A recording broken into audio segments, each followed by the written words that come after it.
Hi Abba, this is my Talmud tape. So I'm just going to start by reading everything so that you get an idea of my pronunciation and whatnot. Okay, so it's a Gemara. Ma'i eria almana, afilu kule almanami, deha kaimalan, haba'a leafrea menichse yatomin, lo yafria ela bishvua, almana atstarika le, salkada atech mishum china akilu rabanan gava kamashmalan. Okay, so the first line is the kushia, which is the question, or the argument that's being presented. It basically sets the tone for the whole debate. So ma'i area is actually the first term, and that is why do the rabbis specifically point something out. So in this case, it's ma'i area almanah, so why do the rabbis specifically point out a widow when they're talking about taking an oath? And instead of just making a general statement about, like, everybody has to take an oath, why do the rabbis specifically mention that the widows need to take an oath? So, afilu kule almanami, you need to mention her. The same applies for everybody. This is basically a continuation that we basically need to mention her. We'll find out later with the tzitut, with the teruts, both of the terutzim. But the rules that apply for the widow are applied for everybody else as well. So this isn't necessarily a special circumstance. The same rules apply. Okay, so the teruts. The first term is daha. The second term is daha kaimalan, which means it is established for us. So anyone who comes to claim the estate from the orphan needs to take an oath. So that's basically an answer that that's the beginning of the answer basically. So haba leafria menichse yatomim. So that's basically the same thing. That's a continuation from the first line of the teruts.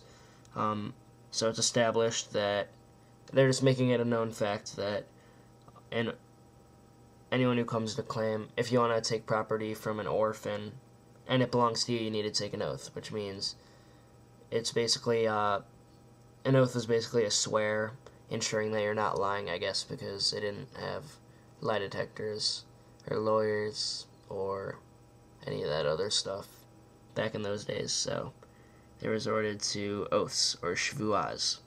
So lo yafria ela bishvua. So it's just continuing. You cannot collect. They cannot collect the property without an oath. This applies to both widows and anyone else who this property might belong to.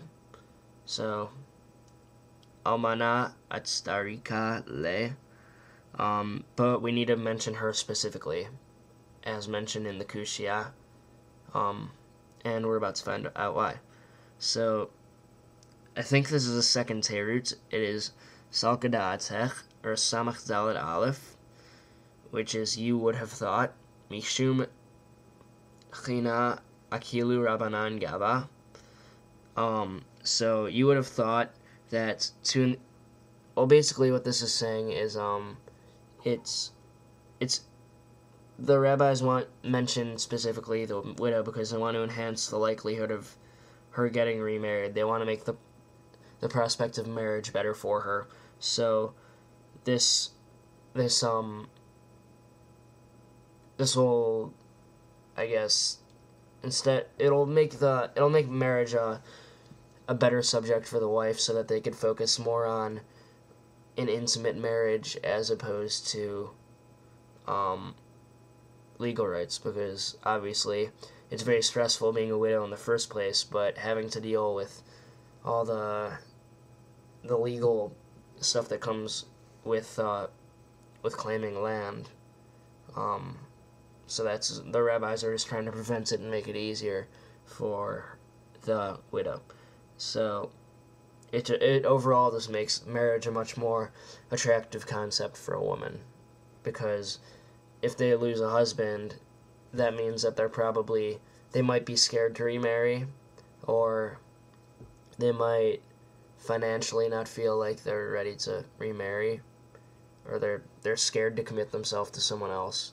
So this is basically allowing women, encouraging them to get remarried, because, you know, prue or vu, all that good stuff. So the last line is the conclusion, Kamash Malan. So the rabbis reject the statement that I just said before, Salkadatach Mishum China Akilu Rabbanan Gava. So they said that the widows do need to take an oath. The Teirut said that they don't need to take an oath, so the rabbis reject it. So what I just said before is that women shouldn't take an oath, or widows shouldn't take an oath, just to make marriage a more attractive concept for them. But in the end, since this is a debate, the rabbis conclude that it would be better for them, it would be better that they do take an oath, for the sake of security, basically. Because if you don't take an oath, someone could just come and take the land and take a false oath. Or they don't even need to take an oath in the first place. They could just come and take the land. And there's a lot of trust there that could be broken, basically.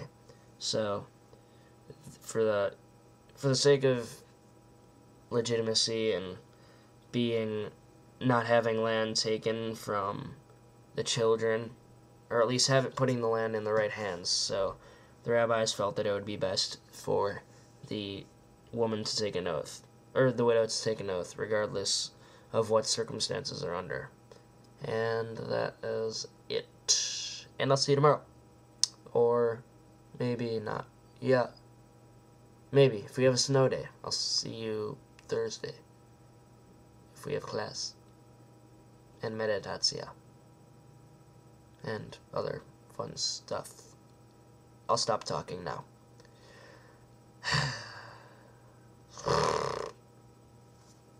See you.